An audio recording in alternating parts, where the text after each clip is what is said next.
Welcome to social post. This is Anusha Komal. ఇవాళ మన guest motivational speaker, family counsellor Rajitha Mynampally గారు ఉన్నారు. వారితో మాట్లాడదాం. నమస్తే మేడం.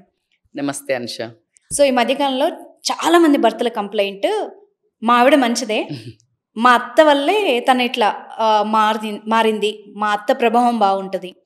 ఇన్ఫ్యాక్ట్ అత్తలు కూడా చాలామంది ఇది మొన్నటిదాకా బాగానే ఉంది, వాళ్ళ అమ్మగారింటికి వేసినప్పటి నుంచి ఇట్లా చేస్తుంది అని కంప్లైంట్స్ బాగా వింటున్నాం. నిజంగా ఒక అమ్మాయి తల్లి పాత్ర అంతగా ఉంటుందా, అంత ఇన్ఫ్లుయెన్స్ చేస్తుందా? మీ వ్యూ ఏంటి? ఖచ్చితంగా ఇన్ఫ్లుయెన్స్ అయితే చేస్తుంది. బట్ నేను ప్రతిసారి బ్యాడే అని అయితే అనుకోను. As a mother of 2 daughters నేను ఒకటి అంటే లైక్ చాలా ఇంపార్టెంట్ ఇన్ఫ్లుయెన్స్ అయితే 100% కరెంట్, కానీ పాజిటివ్ ఇన్ఫ్లుయెన్స్ ఉంటుంది, నెగిటివ్ ఇన్ఫ్లుయెన్స్ ఉంటుంది. సో ఈ పాజిటివ్గా చేసే వాళ్ళది అద్భుతంగా ఈవిడ influence will help to strengthen to correct. అంటే ఒక సపోర్ట్, అమ్మాయికి చాలా కనెక్టెడ్ అనుకోండి మదర్. ఆవిడ మాట్లాడుతున్నప్పుడు అంటే తనకు ఒక ఎమోషనల్ వాక్యూమ్ ఉందనుకోండి, అక్కడ ప్రతిదీ భర్తకు చెప్పుకోలేదని, ప్రతిదీ భర్తకు చెప్పుకున్న జడ్జి చేస్తారు కదా. అరే 50 ఏళ్ళు 30 ఏళ్ళు వచ్చిన భర్తలు కౌన్సిలింగ్కి వస్తున్నారు అనుష.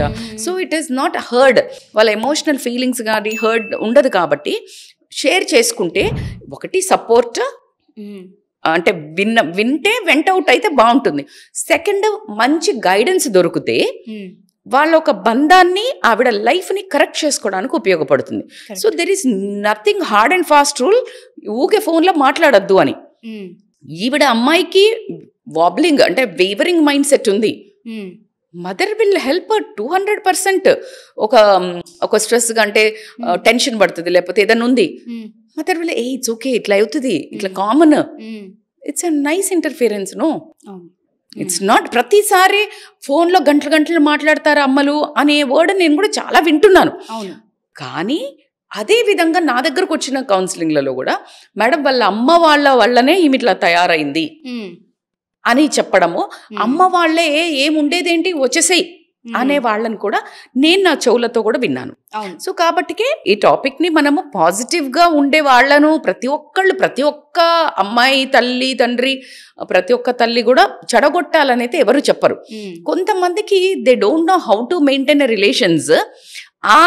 ఈ తల్లులు ఎందుకు ఇలా చేస్తారు అంటే వాళ్ళ ఒక రిలేషన్స్ లో పాస్ట్ లో ఎవరి నిర్ణయాలు వీళ్ళు తీసుకోలేరు, వాళ్ళ లైఫ్ లో వాళ్ళ నిర్ణయాలు వాళ్ళు తీసుకొని ఉండరు.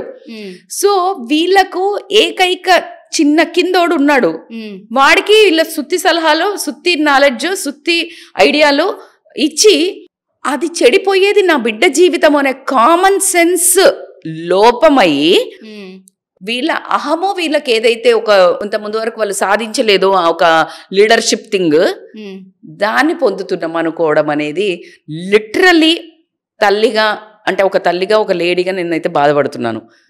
నీ కూతురు ఎఫెక్ట్ అంటే ఎంత సిల్లీ రీజన్స్ కంటే అట్లా ఎట్లా అంటాడు మీ ఆయన, అవును నాన్ సెన్స్ అండి, కోపంలో ఉన్నాడు కావచ్చురా, లేకపోతే నిజంగా చెప్పు ఏం చేసావు, ఇట్లా అడిగే వాళ్ళు ఎట్లా.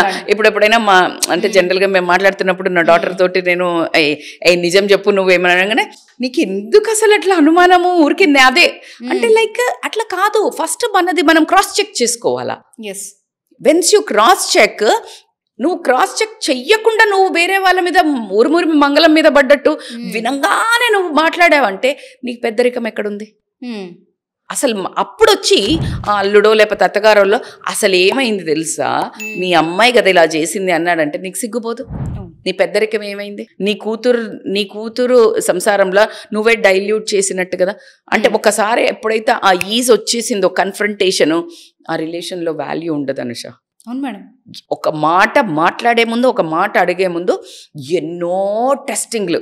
ఒక సక్సెస్ఫుల్ ఫార్ములా బయటికి రావాలి అంటే ఎన్నో టెస్టులు జరుగుతాయి. అవును, ఎన్నో ఫెయిల్డ్ టెస్ట్లు. సో అప్పటి వరకు నువ్వు నీ కూతుర్ని ఖచ్చితంగా పోస్ట్ మార్టం చేయాలా. నిజం చెప్పే, నాకు తెలుసు నీ సంగతి, నీ కూతురు సంగతి నీకు బాగా తెలీదు.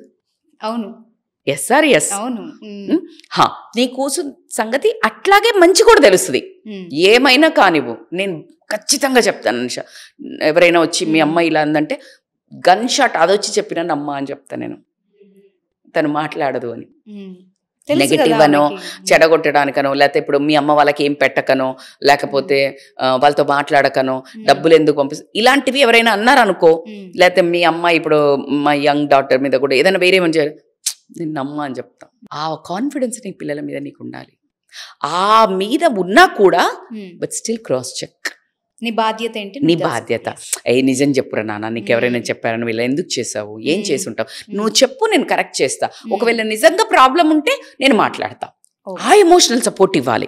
ఆ ఎమోషనల్ సపోర్ట్ ఇవ్వకుండా ప్రపంచానికి భయపడి, సొసైటీకి భయపడి భరించు అనే చెప్పే తల్లిదండ్రులు ఉండటం వల్ల కూడా భర్తల అంటే జులుం ఎక్కువ అవ్వడము, అత్తగారులు చంపడము, ఇవన్నీ కూడా మొన్న కుక్కర్లో పెట్టి ఒక మియాపూర్ ఇన్సిడెంట్ చూసాము మనము. వినకపోవడం వల్ల, భయం వల్ల, ఈ సోషల్ స్టిగ్మా ఏదైతే ఉందో వాటి భయం వల్ల, ఇంటికి అమ్మాయి వచ్చేస్తే మా పరువు పోతుంది అనే ఒక భయం వల్ల అలా కూడా మభ్య పెట్టకూడదు. ఇన్వాల్వ్మెంట్ అన్బయాస్డ్ గా నా కూతురు సంసారం అంటే వచ్చిన అల్లుడు కొడుకే కాదు, అసలు ఇంపార్టెంట్ అంటే కొడుకు మాత్రమే. సో నా బిడ్డ మీద ఎంత నమ్మకం ఉందో అంతకు మించి డబ్బులు నా అల్లుడి మీద ఉండాలి. కరెక్ట్. అదే కాకుండా ప్రతి పుల్ల పెట్టేదంటే వాళ్ళ కొడుకు ఫ్యామిలీని నువ్వు తక్కువ చేసి నీ కూతురు ముందు నువ్వు మాట్లాడినట్టయితే, నీ కూతురికి అల్లుడు ఫ్యామిలీ మీద రెస్పెక్ట్ లేనట్టయితే అది తెలిసిపోతుంది. ఆ డిఫరెన్స్ ఆఫ్ లవ్ తెలిసిపోతుంది. ఎప్పుడైతే ఈ రెండు లైఫ్స్, రెండు కుటుంబాలు టోటల్గా మెర్జ్ అవుతాయో ఆ బంధము ఇంత స్ట్రాంగ్ గా ఉంటుంది. ఇలా ఉందనుకో, ఎప్పుడైనా ఇటు పీకొచ్చి ఇటు పీక్కొని వెళ్ళొచ్చు. ఇలా ఉందంటే impossible. So merging of the families is important. అందుకే చెప్తారు, ఇద్దరు మనసులే కాదు, ఇద్దరు కుటుంబాలు కలవాలి. కరెక్ట్. ఇద్దరు మనసులు కలిసి పెళ్లి చేసుకున్న వాళ్ళు, కుటుంబాలు కలవక విడిపోయిన వాళ్ళు బోలెడు మంది ఉన్నారు. అవును. సో కాబట్టికే ఇద్దరు కుటుంబాలు కలవాలి అంటే ఖచ్చితంగా ఈ పెద్దవాళ్ళు ఎవరైతే వయసులో పెద్దవాళ్ళు, వాళ్ళ జీవితంలో అనుభవాలలో పెద్దవాళ్ళు కాబట్టికే చిన్న చితక కుటుంబంలో కలహాలు వస్తాయి. ఒకవేళ మనం ఆ చిన్న వాటిని రాజేసుకుంటూ పోతే పెద్ద మంట వస్తుంది. సో కాబట్టికి ఇమ్మీడియట్గా వాళ్ళు ఏదైతే ఆ పిల్లలు దాన్ని తప్పు అనుకుంటున్నారే, చాలే అంత చిన్నదానికి ఏంటి, మనం ఎంత అనుకోలేదు, మీ పప్ప నన్ను ఎన్ననలేదు, లేకపోతే మీ నాన్న నన్ను అనలేదు, మా అత్తగారు ఎలా ఉండే తెలుసా అన్నప్పుడు, అవును కదా మేము చిన్నప్పుడు చూసాం కదా, నేను మరీ ఓవర్ చేస్తున్నాను అని కూతురు సర్దుకోవడం జరుగుతుంది. లేదు అత్తగారు వాళ్ళు ఇలా చేస్తున్నారంటే, కొన్ని రోజులు నువ్వు ఇగ్నోర్ చేయనా, సెట్ అవుతారు, వాళ్ళకి ఏదో ఉండుంటుంది, ఎవరెవరో ఉంటారు. ఇలా నువ్వు ఎప్పుడైతే సర్ది చెప్తావో అనుష, ఖచ్చితంగా కాదు.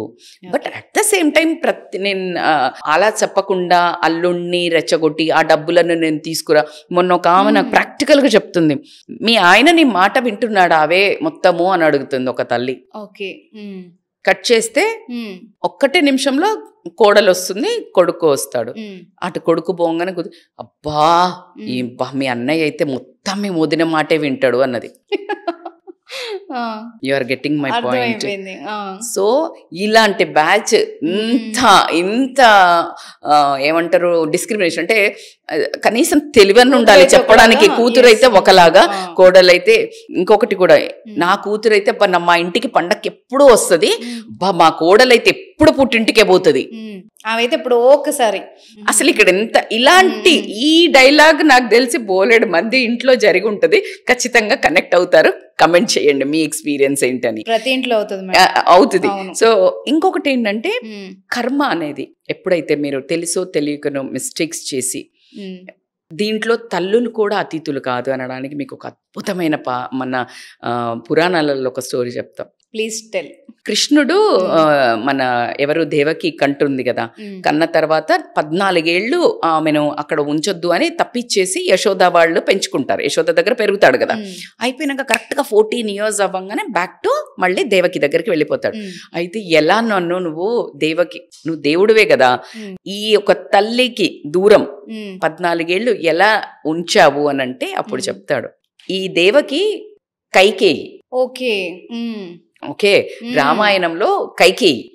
సో ఆ కైకేయి ఆమె పుల్ల వల్లనే కదా ఆమె పోపు వీటి వల్లనే కౌసల్య దగ్గర నుంచి రాముడు 14 సంవత్సరాలు వనవాసం పోయాడు. మరి ఈమె తల్లికి పెట్టిన ఏదైతే పెయిన్ ఉందో మరి తల్లిగా ఈమె అనుభవించాలి కదా. అందుకని దేవుడు ఆ పనిష్మెంట్, తల్లులు కూడా అతీతులు కాదు. వండర్ఫుల్. సో కాబట్టి కర్మ, నువ్వు ఏమిస్తే అదే బయటికి వస్తుంది. నువ్వు ఏమి వినాలనుకుంటున్నావో వేరే వాళ్ళ దగ్గర నుంచి, నువ్వు ఏమి రిసీవ్ చేసుకోవాలనుకుంటున్నావో యూనివర్స్ నుంచి, అదే వైబ్రేషన్ నువ్వు యూనివర్స్ లోకి పంపించు. సూపర్. నువ్వు ఏమి మాట్లాడితే, అందుకనే నేను బిలీవ్ చేసేది బ్లెస్సింగ్స్ మీద. Always bless everybody. వాళ్ళని చేర్ చేయి, కంగ్రాచులేట్ చేయి, ఏ నువ్వు సూపర్గా ఇది చెయ్యి, అది చెయ్యి, grow more, earn more, do more అని చెప్పు. You will receive all this back automatic. So నేను చాలా ప్రాక్టికల్గా నమ్ముతా. నేను తెలిసిన నా ఫ్యామిలీ అవనండి, నా ఫ్రెండ్స్ అనండి, ప్రతి ఒక్కళ్ళకి నా జర్నీలో because of this positivity only today I am here. So ఎందుకు నాకు కూడా మీరు అలాగే బూస్టప్ ఇస్తారు. సో ఏం వేస్తే అదే వస్తుంది అనుష. సో కాబట్టికి ఖచ్చితంగా మంచిని మంచిని మంచిని టిల్ చెడు చనిపోయే వరకు మంచి మంచి మంచి. చెడు ఒక గీత ఉంటే నువ్వు మంచిది పెద్ద గీత చెయ్యు, ఇది సమస్య పోతుంది. సో కాబట్టికి నేను తల్లులు మరీ ప్రతిసారి ఫోన్లు మాట్లాడారంటే ఎమోషనల్ సపోర్ట్ కోసం తీసుకునే వాళ్ళ మీద బ్యాడ్ మాట్లాడక్కర్లే. ఎవరైతే తల్లులు ప్రతి దాంట్లో ఇన్వాల్వ్ అయ్యి ప్రతి దాంట్లో చెడగొట్టడానికి, కూతుర్ని రెచ్చగొట్టడానికి అలా చేసే వాళ్ళను మాత్రం ఖచ్చితంగా they have to change their behaviour. మీ ఒక్క మూర్ఖత్వం వల్ల, మీ ఒక్క హక్కు అనో లేకపోతే ఏదో మాట్లాడాలి కదా, నేను లీడర్షిప్గా ఏదో గైడ్ చేయాలి కదా అన్నట్టు, ప్రతి దాంట్లో వేలు పెట్టాలి కదా అన్నట్టు సొల్లు సలహాలు ఇచ్చేసి మీ పిల్లల జీవితాన్ని మాత్రం నాశనం చేయొద్దని నేను ప్రతి ఒక్క తల్లి, అమ్మాయి తల్లి వాళ్ళకు మాత్రం ఖచ్చితంగా చెప్తున్నాను. అహంకారంతో, డబ్బు పొగరున్న వాళ్ళు, ఇప్పుడు డబ్బు ఎక్కువ ఉన్న అమ్మాయి అత్తలు ఉంటారు కదా, మమ్మీస్, అమ్మాయికి డబ్బు ఎక్కువ ఉంది చేసుకున్నారు, వాడేంటి వాళ్ళేంటి వాళ్ళకి ఏముంది తెలీదా, సోయలేదా ముందు ఇచ్చేప్పుడు. అవును, ఈజీగానే. మొన్న ఎవడు ఇవ్వన్నాడు నిన్ను, నీకంత అది తక్కువ డబ్బు ఉన్న వాళ్ళైతే పడి ఉంటారు. సో ఇలాంటి కాన్సెప్ట్ ఎప్పుడు ఉందో నీకు మైండ్లో, ఈ మంచి ప్రేమ సత్సంబంధాలు మాత్రం ఉండవు. సంహవ్ ఎవడో ఒకళ్ళని రూల్ చేయాలి అని ఉంటుంటారు. సో ఆ రూలింగ్ అనేది ఇద్దరు కుటుంబాల మధ్యలో ఎప్పుడైతే నువ్వు కోరుకుంటావో ఆ కుటుంబం ఎప్పుడు కానీ ప్రేమ అనుబంధాలతో మాత్రం ఉండదు, ఎప్పుడు కొట్లాటలతోటే ఉంటుంది. సో కాబట్టి ఈ రెండు ఫ్యామిలీస్ మాత్రం ఎప్పుడు రూలింగ్ అని అనుకోకుండా ఇద్దరు కలిసి, రెండు కుటుంబాలు కలిసి ఒక టీం అనుకుంటూ, ఒకళ్ళు తప్పు చేసినప్పుడు ఒకళ్ళు అర్థం చేసుకుంటూ, ఒక మదర్ కప్పి పెడుతూ మంచిగా ఉండాలని, ఇంకొకళ్ళు ఇప్పుడు కొడుకు తప్పు చేస్తే కొడుకు వైపు తల్లి రే ఏంట్రా అని బెదిరియటం, ఈ అమ్మాయి తప్పు చేస్తే అమ్మాయి తల్లి బెదిరియటం, అన్బయాస్డ్గా ఎప్పుడైతే ఆ కొడుకు మీద కొడుకు తల్లి, కూతురు మీద కూతురు తల్లి అన్బయాస్డ్గా ఎప్పుడైతే ఉంటారో అద్భుతంగా ఆ భార్యాభర్తల బంధం ఎక్సలెంట్గా ఉంటుంది, ఆ కుటుంబం కూడా ఎక్సలెంట్గా ఉంటుంది. చాలా వర్త్ మెసేజ్ ఇది. థ్యాంక్ యూ అండి. సో వ్యూవర్స్ చూస్తున్నారు కదా, రిలేషన్షిప్స్ సంబంధించి ఎలాంటి సమస్య ఉన్నా రజిత మైనంపల్లి గారితో మాట్లాడాలనుకున్నా కూడా కింద స్క్రోల్ అవుతున్న నెంబర్ని కాంటాక్ట్ చేసేయండి. Thank you so much for your time ma'am. Thank you అండి.